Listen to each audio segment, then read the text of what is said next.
ये आपके initial work started work order ऐसे ही रहते हैं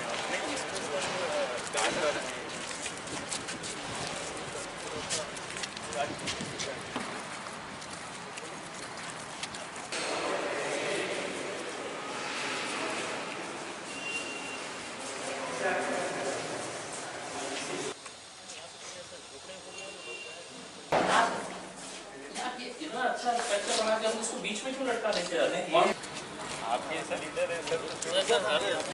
औरंगाबाद में एक हज हाउस हो, ये कई साल पुरानी एक मांग थी मराठवाड़ा के लोगों की, और ये मांग उस वक्त बढ़ गई जब औरंगाबाद से डायरेक्ट फ़्लाइट्स जाना शुरू हो गए थे हज के लिए। तो लोग यहाँ पर आते, लेकिन उनके रहने के लिए जो हज के फॉर्मेलिटीज़ पूरी करने के होते थे उसके लिए बड़ी दिक्कतें होती थी। आखिरकार ये हज हाउस औरंगाबाद को सैंक्शन किया गया। इसका काम जो है, इसका वर्क ऑर्डर निकला था 2013 के अंदर, और आज 2021 है, अभी तक ये मुकम्मल नहीं हो पाया है। उसकी प्रमुख वजह ये है कि इनिशियली पहले एक कॉन्ट्रैक्टर था, उनका कुछ डिस्प्यूट चला, इशू हुए, फिर वो 2 साल तकरीबन काम बंद पड़ा रहा। फिर हमने तो जब मैं एमएलए था, हमने गवर्नमेंट के साथ फॉलोअप किया और ये काम इमीडिएट जल्द से जल्द शुरू हो करके इसको फिर नया टेंडर निकला, नया टेंडर निकल के है तो दूसरे कॉन्ट्रैक्टर को अलॉट किया गया, और ये काम अब यहाँ पर इस स्टेज के ऊपर आ गया है कि तकरीबन 90% काम आप ये सकते हैं कि 95% काम जो है वो पूरा मुकम्मल हो चुका है। लेकिन इसके बावजूद भी अभी अगर देखा जाए तो 2-2.5 महीने का वक्त और लग सकता है, बशर्ते कि गवर्नमेंट ने जो एक रिवाइज एस्टिमेट यहाँ का गया है, ये जो सिडको का ऑफिस है, सिडको इसको मॉनिटर कर रहा है इस पूरे प्रोजेक्ट को। सिडको के ज़रिए है तो ये काम किया जा रहा है। पैसा जो है वो माइनॉरिटी डिपार्टमेंट की तरफ से आ रहा है। इनिशियली जब टेंडर कॉल किया गया था तो उस टेंडर के अंदर आपका फर्नीचर है तो इंक्लूड ही नहीं किया गया था, यानी कि आप 40-45 रूम्स बना रहे हैं यहाँ पर, जिसमें तो 5 जो है वो वीआईपी रूम्स है, 16 जो है वो आपके फैमिली रूम्स है, और 24 जो है वो जनरल रूम्स है। बहुत आलीशान मैं समझता हूँ एक इमारत यहाँ पर बनकर तैयार हुई। लेकिन आप जब रूम्स बना रहे हैं और उसके अंदर आप पलंग का प्रोविज़न ही नहीं रखे, बेड का प्रोविज़न ही नहीं रखे हैं, आप ऑडिटोरियम बना रहे हैं लेकिन ऑडिटोरियम के अंदर फर्नीचर का प्रोविज़न ही नहीं रखे हैं, यानी कि बैठने के लिए कोई जगह का प्रोविज़न ही नहीं रखा गया है, प्रोविज़न ही नहीं रखा गया है, तो आप ये बात समझ सकते हैं कि ये अननेसेसरी डिले क्रिएट किया जा रहा है। मैंने 15 दिन पहले सिडको के जो एडमिनिस्ट्रेटर मैडम है दीपा मुंडे मैडम, उनके साथ बैठा, उनके पूरे अधिकारियों को हमने बुलाए और क्या क्या दिक्कतें हैं ये समझ के लिए थे। एक लिफ्ट की एक फ़ाइल है, ये कई महीनों से है तो मुंबई के अंदर मंत्रालय के अंदर पड़ी है, उसको सिर्फ एक साइन होना है, वो साइन नहीं हो पा रही थी। मैंने पर्सनली वहीं से बात किया और मैंने कहा कि वो जल्द से जल्द करवा के दे। फिर दूसरा जो रिवाइज एस्टिमेट यहाँ पर गया है, initial cost of the project जो था वो कुछ 29 करोड़ रुपये का था, 29 करोड़ रुपीस का था इनिशियल। लेकिन रिवाइज एस्टिमेट जब गया तो उसके अंदर वो 44 करोड़ का ये प्रोजेक्ट हो गया है। वो 44 करोड़ के अंदर जो ऊपर के गार्डन्स है, आपका पार्किंग का एरिया है, आपके मेन बाउंड्री वॉल है, आपका फर्नीचर है, एकॉस्टिक्स है, पूरे रूम्स के अंदर बेड्स है, अलमारी है, किचन का पूरा सामान है, डाइनिंग टेबल है, तो ये इसका रिवाइज एस्टिमेट गया है। लेकिन उसके बावजूद भी मतलब वो इतना डिले हो रहा है। अब दिक्कत यही आ रही है कि चूँकि इसमें माइनॉरिटी डिपार्टमेंट को जब ये रिवाइज एस्टिमेट गया तो उन्होंने है तो प्लानिंग के पास भेजे, प्लानिंग के पास से अब पीडब्ल्यूडी के पास गया है। पीडब्ल्यूडी के अभी अधिकारी को मैंने मंत्रालय के अंदर बात करके पूछा कि ये फ़ाइल क्यों अटकी हुई है, तो उनका कहना है कि हम जल्द से जल्द है तो इसको क्लियर करके भेज देते हैं। तो अगर ये पैसा सही टाइम के ऊपर आ जाता है तो हम ये समझते हैं कि आने वाला हज का जो सीज़न है वो औरंगाबाद से ही हम हाजियों को इंशाल्लाह यहाँ से भेजेंगे हज के लिए। ये जो इमारत हज हाउस जो बन रही है, मैं दावे के साथ कह सकता हूँ कि पूरे महाराष्ट्र में इससे खूबसूरत हज हाउस कहीं पर आपको देखने को नहीं मिलेगा। बल्कि मैंने दूसरे राज्यों के अंदर भी देखा हूँ हज हाउस, इतना खूबसूरत हज हाउस कहीं पर भी आपको देखने को नहीं मिलेगा, जहाँ पर इसके ऊपर के टॉप फ्लोर के ऊपर एक बहुत आलीशान बहुत बड़ी मस्जिद है, जिसके अंदर लेडीज़ जेंट्स दोनों के लिए इंतज़ाम किया गया है। एक बहुत भव्य एक मीनार बनाया जा रहा है, जो शहर के दूर दराज इलाक़ों से भी उसकी लाइटिंग है तो दिखाई देंगी। इसी के बाजू जो है वो वंदे मातरम हॉल आ रहा है, कलेक्टर साहब का बंगला है, फिर उसके आगे हम लोग है तो एक ओपन एयर ऑडिटोरियम बना रहे हैं। तो ऐसा ये मैं समझता हूँ कि एक साल भर के अंदर ये एरिया का लुक ही चेंज हो जाएगा जब ये पूरे काम करना शुरू कर देंगे करके। तो अभी हमारा फॉलोअप इसी बात के ऊपर है। अभी हमने कलेक्टर साहब को भी अनुरोध किए हैं कि हमको चूंकि माइनॉरिटी डिपार्टमेंट से फ़ंड लेने के लिए दिक्कतें जा रही है, अगर आप डीपीसी के अंदर से जो एक 3 करोड़ रुपये का अगर हमको आप प्रोविज़न करके दे देते हैं, तो हमारा जो मेन ऑडिटोरियम है वो ऑडिटोरियम का काम हम इमीडिएट कंप्लीट पूरा कर सकते हैं। और जो छोटे छोटे काम है उसको कंप्लीट करके कम से कम हम 2 महीने के अंदर इसका इनॉग्रेशन करवा सकते हैं। कलेक्टर साहब ने कहा है कि उसका प्रस्ताव आप भेजिएगा, हम डीपीसी के अंदर से भी अगर उसको कुछ पैसा निकल सकता है तो वो पैसा निकाल कर देने के लिए वो तैयार है। जिस तरह से आपने कहा कि ये माइनॉरिटी डिपार्टमेंट फाइल घूम रही है, तो क्या उससे लगता है कि ये इन टाइम में इस काम कंप्लीट हो जाएगा? नहीं, इन टाइम तो देखिए ऑलरेडी हम बहुत डिले हो चुके हैं। एक 30 करोड़ रुपये की इमारत बनाने के लिए अगर हम 8-8 साल इंतज़ार कर रहे हैं, यानी कि इसका मकसद साफ है कि गवर्नमेंट जो है वो हज हाउस बने नहीं बने, कब बनेगा, उसके मामले में सीरियस नहीं है। 30 करोड़ की इमारत जो है वो मेरे हिसाब से अगर हम अच्छा वक्त भी अगर देते तो 3 साल के अंदर ये मुकम्मल हो जाना चाहिए था।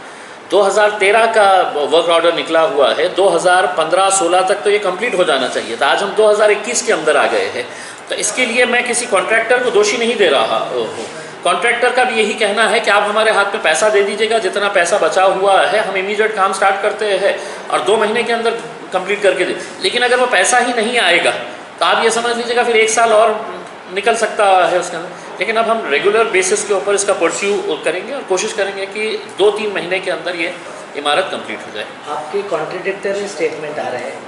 एक तरफ आप बोल रहे हैं कि महाराष्ट्र में सबसे खूबसूरत बिल्डिंग ये बन रही है, और दूसरी तरफ बोल रहे हैं कि डिले हो रहा है। देखिए, खूबसूरती का और वक्त का कोई कंपैरिजन नहीं हो सकता है।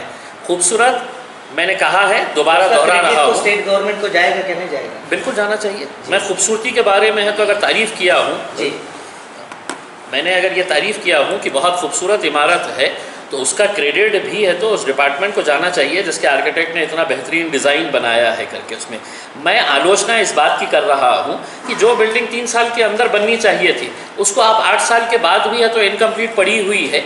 तो कहीं ना कहीं पैसा छोड़ने के अंदर जो कंजूसी की गई है या कुछ अलग अलग बातें बताई गई है कि अब पैसा नहीं है। 8-8 साल अगर हम एक बिल्डिंग के लिए अगर बना के रखते हैं तो मेरा जो क्रिटिसिज्म है वो इस बात को लेकर है। बिल्डिंग खूबसूरत है तो मैं कॉन्ट्राडिक्ट नहीं कर रहा हूँ, मुझे भी शब्दों का खेल आता है बहुत अच्छे तरीके से। लेकिन एक सवाल ये है जी कि ठीक है, पैसे की बात अपनी जगह है, लेकिन अगर तुम काम को देखेंगे तो अभी जो गेट बन रहा है वो उसका डिज़ाइन जो है कल आया, तो क्या दिन कर रहा है?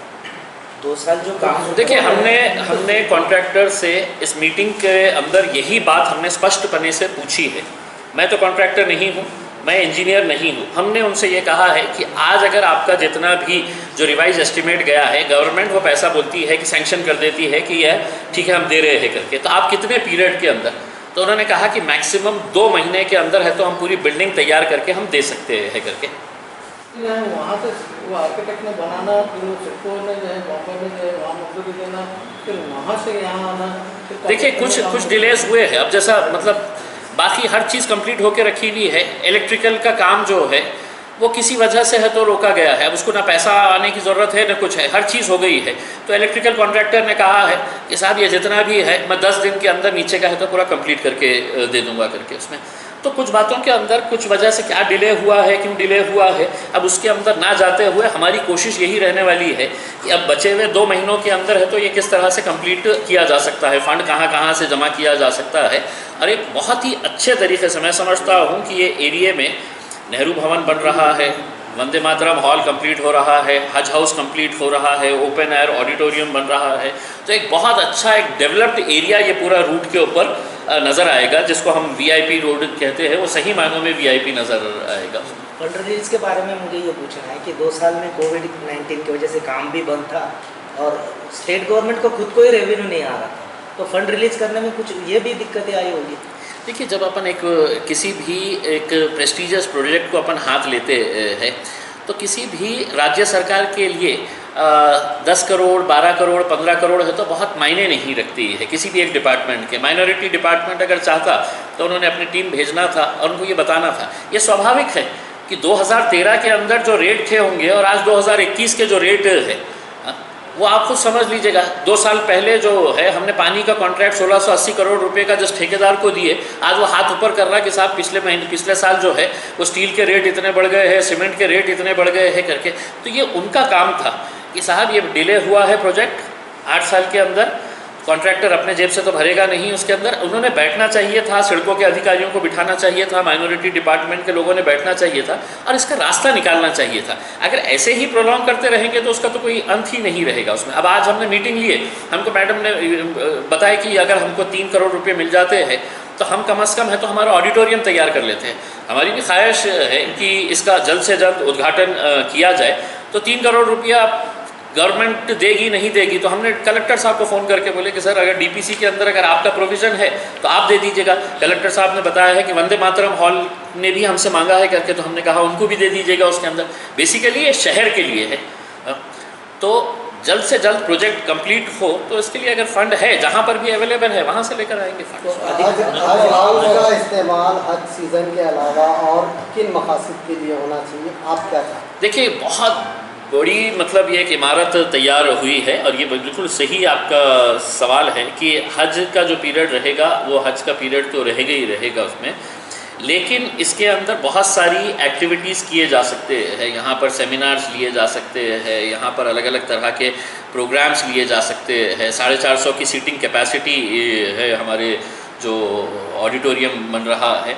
तो यकीनन उसके लिए हम इसके साथ साथ जिस तरह मुंबई के अंदर IAS कोचिंग क्लासेस चलते हैं, प्री IAS कोचिंग क्लासेस चलते हैं, हम यकीनन उसके ऊपर गौर करेंगे और यहाँ पर भी प्री IAS कोचिंग क्लासेस का एक बेहतरीन सा एक सेटअप हम यहाँ पर देंगे, ताकि जो बच्चे मराठवाड़ा से ताल्लुक़ रखते हैं, जिनको कोचिंग के लिए है तो कभी दिल्ली जाना पड़ता है, कहीं पुणे मुंबई जाना पड़ता है, उनको वहाँ जाने की ज़रूरत नहीं। यहाँ से भी हम लोग अच्छे IAS और IPS तैयार करेंगे। इनका सवाल ये है कि इस साल जो हाजी जा रहे हैं तो उस बिल्डिंग से जाएंगे इंशाअल्लाह। इस हमारा मिशन यही है, मकसद यही है कि हम किसी भी हालत में इस साल हज की इजाज़त मिलेगी इंशाअल्लाह तो हम पूरे हाजियों को औरंगाबाद के इस हज हाउस से ही रवाना करेंगे। लेकिन जितना काम बाकी है अभी दिख रहा है, आपको जो ब्रीफ किया है अधिकारियों ने कि 2 से 2.5 महीने के बीच में काम होगा, आप यकीन मानते हैं उनके बात पर? क्योंकि इलेक्ट्रिकल का पूरा काम बाकी है। देखिए ये फर्नीचर का काम देखिए इलेक्ट्रिकल के कॉन्ट्रैक्टर सामने ही है। उन्होंने मुझे शब्द दिया है कि साहब हम नीचे का फ्लोर जो है उनका पूरा मटेरियल आ गया है, उनका इंस्पेक्शन हो गया है, वो 10 दिन के अंदर कंप्लीट करेंगे। उसका वो 10 दिन के अंदर नहीं करेंगे, मैं उनको 20 दिन का टाइम देता हूँ करके। और मैंने उनको ये बताया हूँ कि मेरा ऑफिस यहाँ पे पैदल चल के जाऊँ तो 5 मिनट की दूरी के ऊपर है। मैं हर 8 दिन को यहाँ पर आकर चक्कर मारूंगा, क्योंकि मेरे लिए भी अब ये एक बहुत बड़ा प्रेस्टीजियस ये हो गया है। और कहीं ना कहीं अगर हम उसका रिव्यू रेगुलर लेते रहेंगे, मैं चलते फिरते आके रुकूंगा यहाँ पर, देखूंगा कि इन्होंने जो मुझे 10 दिन का टाइम दिए है वो काम हो रहा है नहीं हो रहा है करके।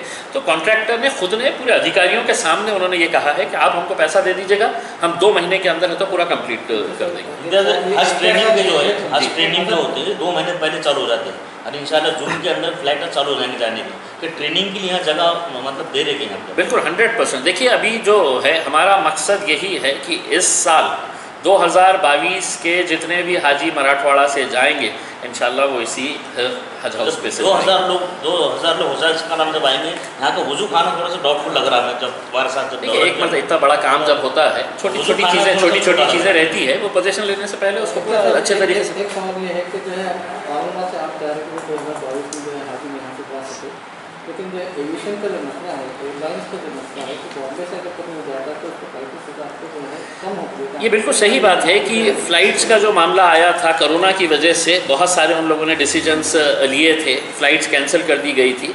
लेकिन औरंगाबाद को हम सिर्फ हाजियों के हिसाब से है तो एक एयरपोर्ट बना रहे हैं, ऐसा नहीं है। हमारी कोशिश, चूँकि मैं सेंट्रल गवर्नमेंट के सिविल एविएशन कमेटी के ऊपर हूँ, तो हम औरंगाबाद हवाई अड्डे से इंटरनेशनल फ़्लाइट्स के बारे में भी, जो फ़्लाइट जिद्दा जा सकती है तो वही फ़्लाइट दुबई क्यों नहीं जा सकती है, यहाँ से अगर जाना है तो सिंगापुर क्यों नहीं फ़्लाइट जा सकती है। तो हमारी कोशिश उस एंगल से भी है, क्योंकि हमारे पास इंफ्रास्ट्रक्चर पूरा मौजूद है। अब सिर्फ कोरोना की वजह से स्पाइस जेट ने पूरा अपना बोरिया बिस्तर लपेटा और चले गया है करके, अब उनको दोबारा लाना तो बहुत आसान बात नहीं है, लेकिन हमारी कोशिशें जारी हैं। फेयर का मसला है कि जैसे बॉम्बे इकोनॉमी रेट में होना चाहिए। हाँ, इकोनॉमिक, हाँ बिल्कुल सही है। 60,000 लोगों को दिक्कत ना आए, मुंबई जाने का कोई मतलब ही ना हो, हर चीज़ यहीं से हो जाए, तो वो जो पैसा लोगों को बेचारे हाजियों को देना पड़ता है बहुत ज़्यादा हो जाता है। लोग ज़िंदगी भर की कमाई करके लेके आते हैं और उनको सिर्फ वहाँ तक जाने के लिए है तो इतना एक्सेस देना पड़ता है। तो हम यकीनन उसके बारे में भी है तो मुख्तार अब्बास नकवी साहब के साथ है तो चर्चा करेंगे। जब ये हुआ था उस बार, उससे पहले भी हमारा इस ताल्लुक़ से डिस्कशन हुआ था। हज हाउस कंप्लीट हो गया, एयरलाइंस तैयार हो गए, तो यकीनन इसके बारे में भी गौर किया जाएगा कि लोगों के ऊपर ज़्यादा भार ना पड़े। एक आखिरी सवाल, वो सब्सिडी के बारे में कोई आपका कोई बयान? कौन सी हज के सब्सिडी के बारे में आपने एक बयान किए थे पहले। नहीं, हज की सब्सिडी के बारे में बहुत हमारा पुराना बयान है, उसको हम दोबारा दोहरा रहे हैं। हमने ये मांग की थी कि मुसलमानों को जो आप हज की सब्सिडी देते हैं वो मत दीजिए, वो उसके बदले में है तो आप स्कूल्स खोलिएगा, कॉलेजेस खोलिएगा, हॉस्टल्स खोलिएगा माइनॉरिटीज़ के लिए। लेकिन मुख्तार अब्बास नकवी साहब और मोदी जी को जितना सुनना था उतना ही सुने, और आगे उन्होंने सब्सिडी तो बंद कर दी है, लेकिन ना स्कूल बना रहे, ना कॉलेजेस बना रहे, ना हॉस्टल्स बना रहे हैं।